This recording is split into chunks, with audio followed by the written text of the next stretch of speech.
Hi friends, എല്ലാവർക്കും മിഥൂസ് വേൾഡിൻ്റെ പുതിയൊരു cooking വീഡിയോയിലേക്ക് സ്വാഗതം. ഇന്ന് നമ്മൾ ചെയ്യാൻ പോകുന്നത് ചൂരമീൻ അച്ചാറാണ് കേട്ടോ. വളരെ ടേസ്റ്റിയാണ്, വളരെ സിമ്പിളായിട്ട് ഉണ്ടാക്കിയെടുക്കാൻ പറ്റുന്ന ഒരു അച്ചാറാണ്. നമ്മുടെ ട്രിവാൻഡ്രം സൈഡിലൊക്കെ ടൂണ ഫിഷിനെ ചൂരമീൻ എന്നാണ് കേട്ടോ അറിയപ്പെടുന്നത്. ബാക്കിയുള്ള സ്ഥലങ്ങളിൽ എന്താണെന്ന് എനിക്കറിയത്തില്ല. പക്ഷേ ഞാൻ ഗൂഗിളിലൊന്ന് സെർച്ച് ചെയ്ത് നോക്കിയപ്പോഴത്തേക്ക് അതിൽ കേര എന്നും വെള്ളക്കേര എന്നും കുടുക്ക എന്നൊക്കെ അറിയപ്പെടുന്നു. അത് ഏതൊക്കെ സ്ഥലങ്ങളാണെന്നൊന്നും എനിക്കറിയത്തില്ല ആ ഒരു പേരിൽ അറിയപ്പെടുന്നത്. പക്ഷേ ഞങ്ങൾ ട്രിവാൻഡ്രത്തൊക്കെ ചൂരമീൻ എന്നാണ് അറിയപ്പെടുന്നത്. അപ്പം നമ്മൾ ചൂരമീൻ്റെ ഒരു അച്ചാറാണ് നമ്മൾ ഇടുന്നത്. ഒരുപാട് കാലം കേടാവാതെ ഇരിക്കുന്ന ഒരു അച്ചാറാണ് കേട്ടോ. വളരെ സിമ്പിളാണ്, അതുപോലെ വളരെ ടേസ്റ്റിയാണ്. അപ്പോൾ നമുക്കിത് എങ്ങനെയാണ് ചെയ്യുന്നത് നോക്കിയാലോ. അച്ചാർ ഇടുന്നതിനൊക്കെയായിട്ട് നമ്മളിതുപോലെ ചൂരമീൻ ഇതുപോലെ ചെറിയ കഷ്ണങ്ങളാക്കി കട്ട് ചെയ്ത് വയ്ക്കുക. അതിലേക്ക് ആവശ്യത്തിന് ഉപ്പും മഞ്ഞൾപ്പൊടി, കുരുമുളക് പൊടി, മുളക് പൊടി ചേർത്ത് നന്നായിട്ട് ഇളക്കി യോജിപ്പിക്കുക. നമ്മുടെ കൈ വെച്ചിട്ട് തന്നെ എല്ലാ സ്ഥലങ്ങളിലേക്കും മസാലകൾ എത്താൻ വേണ്ടിയിട്ട് നന്നായിട്ട് മിക്സ് ചെയ്ത് കൊടുക്കുക.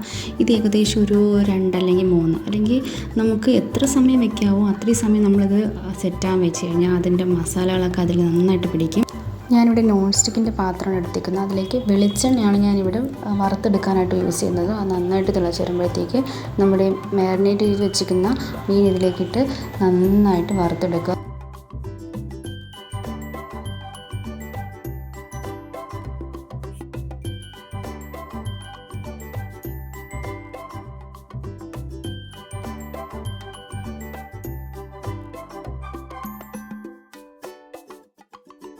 ചൂര നന്നായിട്ട് 2 സൈഡും തിരിച്ചു മറിച്ചിട്ട് നന്നായിട്ട് വറുത്തെടുക്കുക. ഒരു ഡാർക്ക് കളറാകുന്ന ആ ഒരു ടൈമാണ് ഇതിൻ്റെ ഒരു പാകം. ആ ഒരു സമയമാകുന്നത് വരെ ഇത് തിരിച്ചു മറിച്ചിട്ട് വറുത്തെടുക്കുക. ഇത് വറുത്ത് നന്നായിട്ട് മാറ്റി വെച്ചതിന് ശേഷം നമ്മൾ ആ എണ്ണയിൽ തന്നെയാണ് ബാക്കി കാര്യങ്ങളൊക്കെ ചെയ്യുന്നത്, കടുക് പൊട്ടിക്കുന്നത്. അപ്പോൾ ഇതിലേക്ക് നമ്മൾ വെളുത്തുള്ളി ഇഞ്ചിയും ഒരുപാട് ചേർക്കുന്നുണ്ട്. അപ്പം ഇഞ്ചിയും വെളുത്തുള്ളി നമുക്ക് എത്രത്തോളം ഇഷ്ടമുണ്ടോ അത്രയും ചേർക്കുന്നത് നല്ലതാണ് കേട്ടോ. ഇപ്പോൾ നമ്മൾ വറുത്ത് കോരിയ എണ്ണയിലേക്ക് കടുകിട്ട് പൊട്ടിക്കുകയാണ്.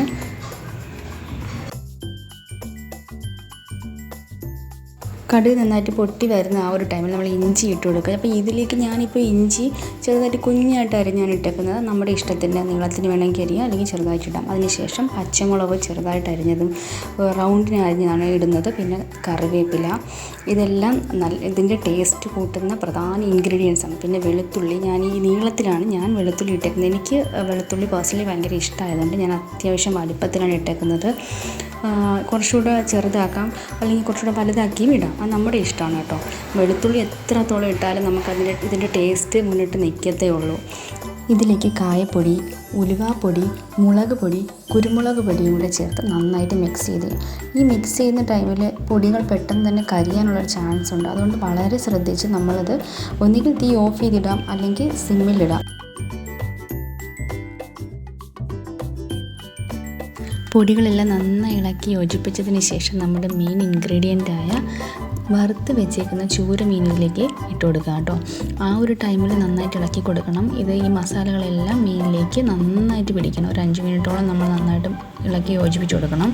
ഈ ഒരു ടൈമിൽ ആണ് മസാലകളെല്ലാം നമ്മുടെ മീനിലേക്ക് എത്തുന്നത്. അതുകൊണ്ട് നമ്മൾ നന്നായിട്ട് ഇളക്കി കൊടുക്കുക.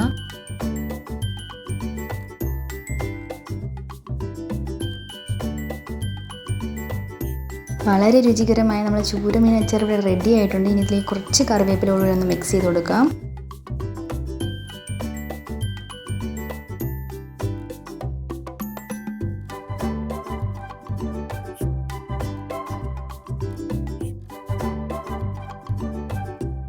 ചൂരമീൻ ഒരുപാട് കാലത്തേക്ക് കേടാവാതിരിക്കാൻ വേണ്ടിയിട്ട് നമ്മൾ ഇത്ര ചെയ്താൽ പോരാ. അവസാനമായിട്ട് നമ്മൾ വിനാഗിരി കൂടി ഇതിൽ ആഡ് ചെയ്ത് ഒന്ന് തിളപ്പിച്ചെടുക്കണം. അപ്പോഴേക്കും നമ്മൾ അച്ചാർ റെഡി ആയിട്ടുണ്ട് കേട്ടോ. ഇത് വിനാഗിരി ഒഴിച്ചാൽ മാത്രമേ ഒരുപാട് കാലം കേടാവാതിരിക്കത്തുള്ളൂ. വളരെ രുചികരമായ ചൂരമീൻ അച്ചാർ ഇവിടെ റെഡി ആയിട്ടുണ്ട്. അപ്പോൾ എല്ലാവരും ട്രൈ ചെയ്ത് നോക്കണം. എല്ലാവർക്കും ഇത് ഇഷ്ടമാവും. വളരെ ഈസി ആയിട്ട് ഉണ്ടാക്കാൻ പറ്റുന്നൊരു റെസിപ്പിയാണിത്. അപ്പോൾ എല്ലാവരും ട്രൈ ചെയ്തിട്ട് അഭിപ്രായം പറയണം കേട്ടോ. Thanks for watching.